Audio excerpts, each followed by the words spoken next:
हरे कृष्णा। कई बार ऐसी जिज्ञासा मन में आती है कि भगवान जन्म क्यों लेते हैं? कृष्ण तो पूर्ण पुरुषोत्तम भगवान है, उनको जन्म लेने की क्या आवश्यकता है? क्या वो भी हमारी तरह कर्म बंधन में पड़ जाते हैं? क्या उनको भी हमारे तरह कष्ट भोगने होते हैं? क्यों वो इस धराधाम पर आते हैं?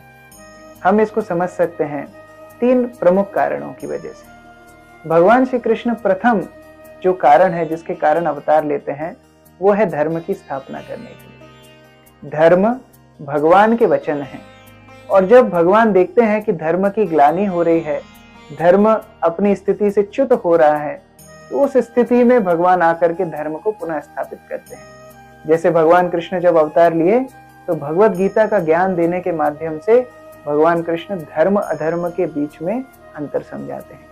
युद्ध तो दोनों कर रहे हैं, दुर्योधन भी कर रहे हैं, अर्जुन भी कर रहे हैं, लेकिन दुर्योधन का युद्ध स्वार्थ के कारण है, इसलिए अधर्म है, और अर्जुन का युद्ध भगवान की इच्छा के लिए, धर्म को स्थापित करने के लिए है, इसलिए वो भक्ति है। दोनों के बीच में पार्थक्यता भगवान स्थापित करते हैं, धर्म की स्थापना और अधर्म का विनाश। ये प्रथम कारण है। दूसरा कारण है भगवान अपने आचरण से हमको बताते हैं कि महान व्यक्तित्व कैसा होता है। जैसे एक माता अपने बच्चे को हर चीज सिखाती है, कैसे बोलना है, कैसे लिखना है।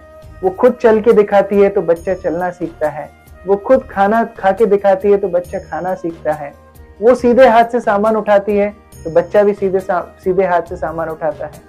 उसी प्रकार से भगवान अपने व्यक्तित्व से सिखाते हैं कैसे एक आदर्श जीवन जीना चाहिए। बच्चे हो तो कृष्ण जैसे नटखट हो, और जब वो बड़े हो तो कृष्ण जैसे राजनीतिज्ञ भी हो, कृष्ण जैसे जिम्मेदार भी हो, कृष्ण जैसे करुणावान हो।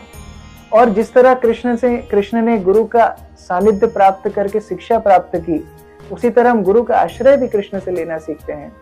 बाद में जब कृष्ण गृहस्थ जीवन में जाते हैं तो दैनिक रूप से दान, यज्ञ इत्यादि जो गृहस्थ धर्म है स्वयं करके दिखाते हैं।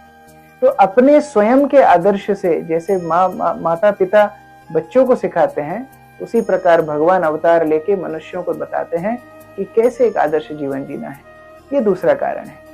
और तीसरा और सबसे मधुर कारण है भगवान अपने भक्तों के साथ प्रेममय संबंधों को आस्वादन करना चाहते हैं। जैसे मान लीजिए कोई एक बहुत बड़ा उच्च अधिकारी है, कोई हाई कोर्ट जज है या डिस्ट्रिक्ट मजिस्ट्रेट है।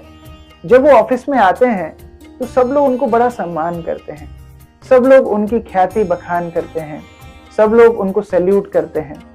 लेकिन जब वही उच्च अधिकारी अपने घर में जाता है तो अपने बच्चे की जिद पर एक घोड़ा बन जाता है और बच्चा उसकी पीठ पर बैठ करके उसको पूरे घर में घुमाता है। उसी प्रकार भगवान जब अपने धाम से ये सारी सृष्टि का नियंत्रण करते हैं तो उनको सम्मान तो बहुत मिलता है, लेकिन भक्तों का प्रेम नहीं मिलता है।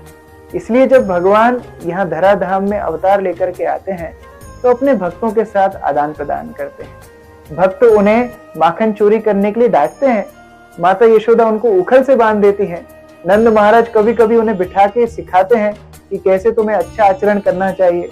कभी कभी तो युद्ध से डर करके भाग जाते हैं और उनका नाम रणछोड़ राय पड़ जाता है। कभी कभी रुक्मिणी का पत्र प्राप्त करके उसका हरण करने के लिए चले जाते हैं। तो एक स्त्री को हरण करने का भी मजा भगवान लेते हैं। तो इस प्रकार से अलग अलग भक्तों के साथ अलग अलग रसों को आस्वादन करने के लिए भगवान इस धराधाम में आते हैं। तो इन सभी कार्यों को एक साथ सिद्ध करने के लिए भगवान अवतार लेते हैं, और ये जन्माष्टमी, रामनवमी, गौर पूर्णिमा जैसे महोत्सव उसी सिद्धांत को स्पष्ट करते हैं कि कैसे भगवान अपने भक्तों के प्रेमवश अपने धाम को छोड़कर भी इस तुच्छ भौतिक जगत में आना स्वीकार करते हैं। हरे कृष्ण।